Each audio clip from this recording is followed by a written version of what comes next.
Kaisang yang bukan hanya berposisi sebagai anak presiden tapi juga ketua partai dan aktivis politik kalau sekarang kan, mungkin saja muncul peluangnya untuk di Jawa Tengah gitu. Berbeda dengan Jawa Timur, Jawa Barat dan Jakarta, kali ini salah satu wilayah kunci di Jawa Tengah itu tidak ada incumbent.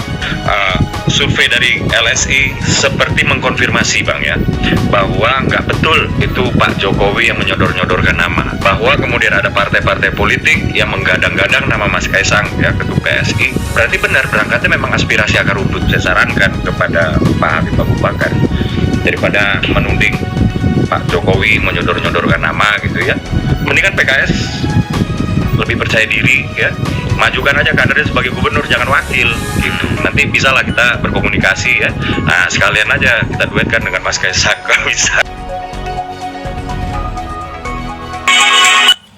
Dinamika politik Indonesia semakin menggeliat setelah putra bungsu Presiden Joko Widodo, Kaisang Pangarep, mengunjungi DPP PKS di Jakarta. Beragam tanggapan menyertainya. Apakah ada kemungkinan Kaisang berdua dengan Anies? Atau seperti apa? Kami menunggu saja ya, Partai Gerindra. Kami juga dalam proses sedang mencari sosok yang tepat sebagai cagup dan cawagup DKI Jakarta. Kami tidak memiliki cukup kuota untuk maju sendiri. Karena itu kami akan terus membicarakan berbagai skema, berbagai kemungkinan dengan partai-partai politik lain, terutama teman-teman Koalisi Indonesia Maju. Presiden PKS. Tapi secara umum kan memang pilkada ini tidak mengenal ada blok-blok khusus gitu ya. Maksud saya apalagi ada Kodari di sini.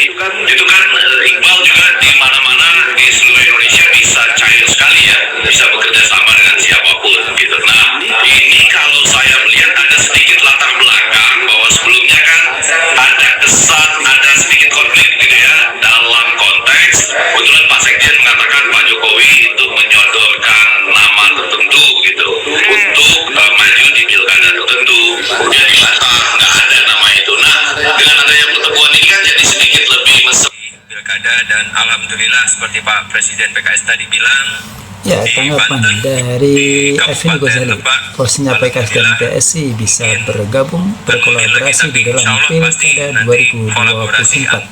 Bagaimana tanggapan? Itu kan tidak selalu sejalan apa yang diusulkan oleh PKS dengan apa yang diusulkan oleh PSI. Dan kemudian yang kedua, memang betul pengalaman selama ini, walaupun ada dukungan dari Pak Jokowi, PSI-nya sendiri belum tentu bisa berhasil di berbagai pilkada yang ada di Indonesia ini.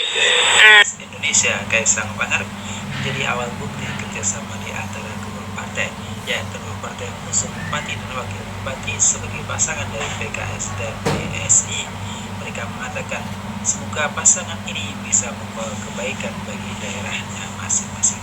Bagi Anda yang belum subscribe ke channel ini, silahkan subscribe. Karena kalau kita kaitkan dengan kronologi peristiwa, maka tafsir yang wajar adalah bahwa kemarin sempat ada pernyataan dari Pak Sekjen PKS yang menimbulkan pro kontra dengan Kaisang garis miring PSI, dan barangkali sebagai jembatan atau babak baru dari hubungan PSI dan PKS itu, maka diadakan pertemuan kemarin.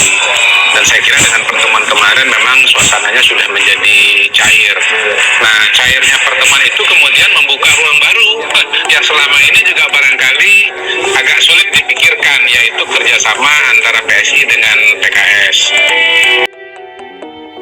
Ya, dengan kerjasama ini, apakah memungkinkan kerjasama antara Anies Baswedan dan Kaisang Pangarep sebagai calon gubernur dan wakil gubernur di Jakarta? Setelah ini dikabarkan Kaisang akan melanjutkan kunjungan kerjanya ke partai golongan karya.